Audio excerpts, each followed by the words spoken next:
Horton Hatches the Egg by Dr. Seuss.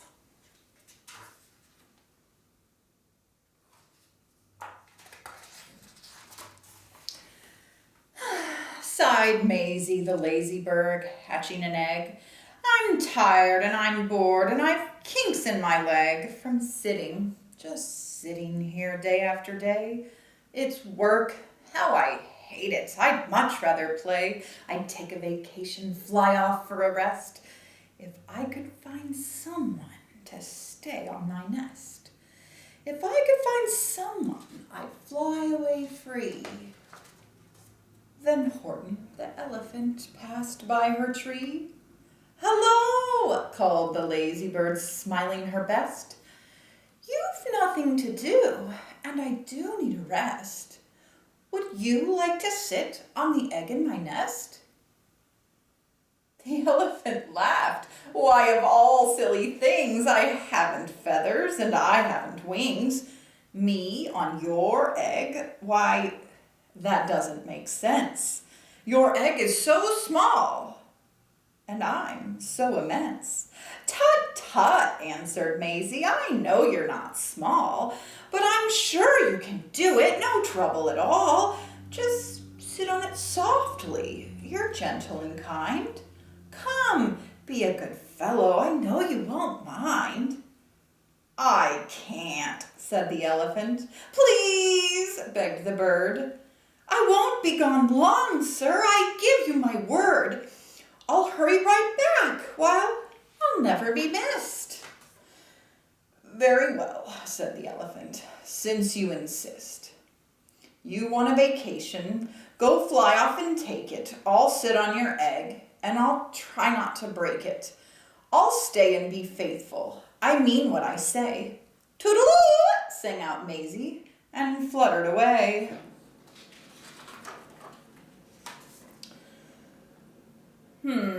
The first thing to do," murmured Horton. "Let's see. The first thing to do is to prop up this tree and make it much stronger. That has to be done before I get on it.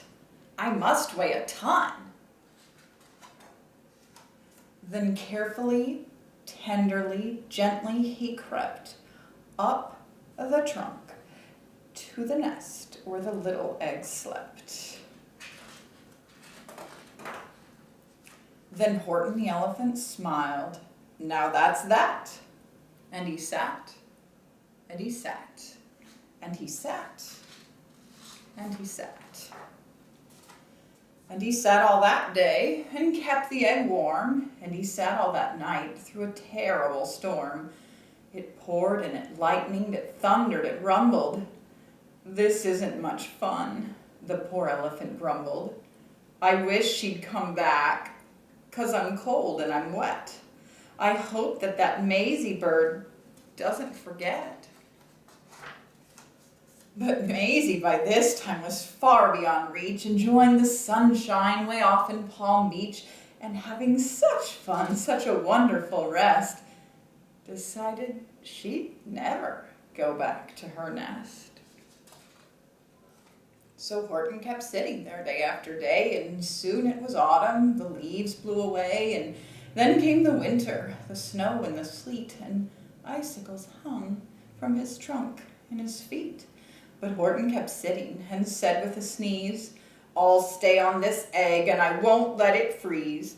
I meant what I said and I said what I meant. An elephant's faithful 100%. So poor Horton sat there the whole winter through, and then came the springtime with troubles anew. His friends gathered round and they shouted with glee, "Look, Horton the elephant's up in a tree." They taunted, they teased him, they yelled, "How absurd! Old Horton the elephant thinks he's a bird." They laughed and they laughed, then they all ran away. And Horton was lonely. He wanted to play.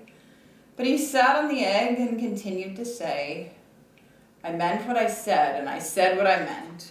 An elephant's faithful 100%. No matter what happens, This egg must be tended. But poor Horton's troubles were far, far from ended.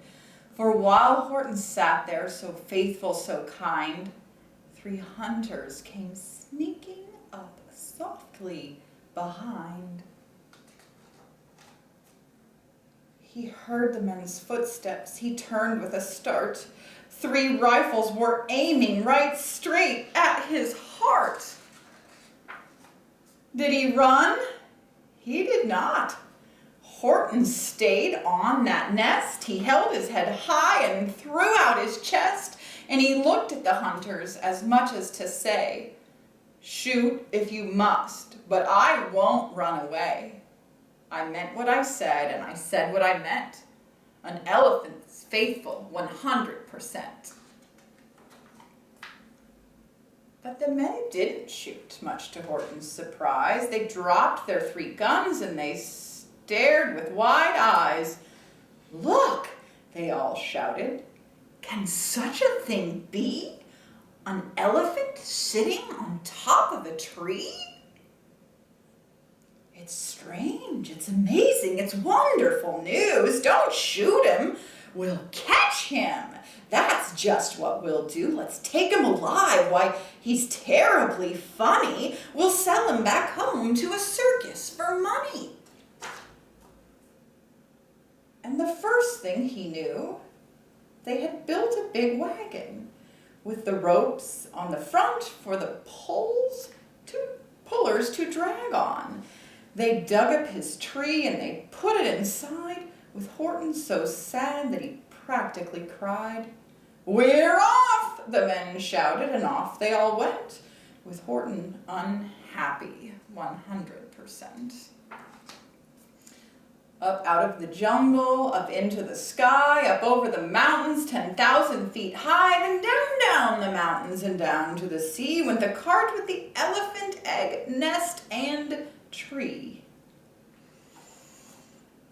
Then out of the wagon and onto a ship, out over the ocean, and ooh, what a trip, rolling and tossing and splashed with the spray, and Horton said day after day after day, "I meant what I said, and I said what I meant, but oh, am I seasick 100%.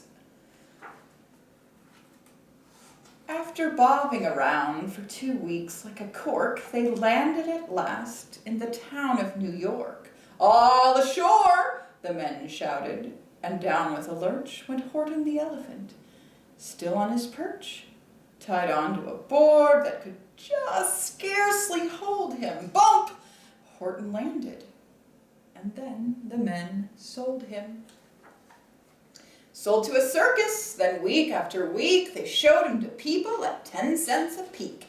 They took him to Boston, to Kalamazoo, Chicago, Weehawken, and Washington too, to Dayton, Ohio, St. Paul, Minnesota, to Wichita, Kansas, Drake, North Dakota, and everywhere thousands of folks flocked to see and laugh at the elephant up in a tree.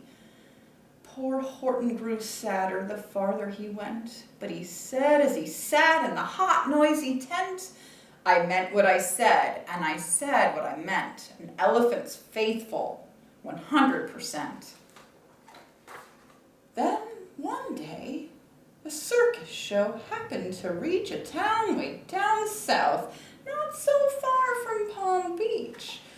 And dawdling along way up high in the sky, who of all people should chance to fly by but that old good-for-nothing bird, runaway Maisie, still on vacation and still just as lazy.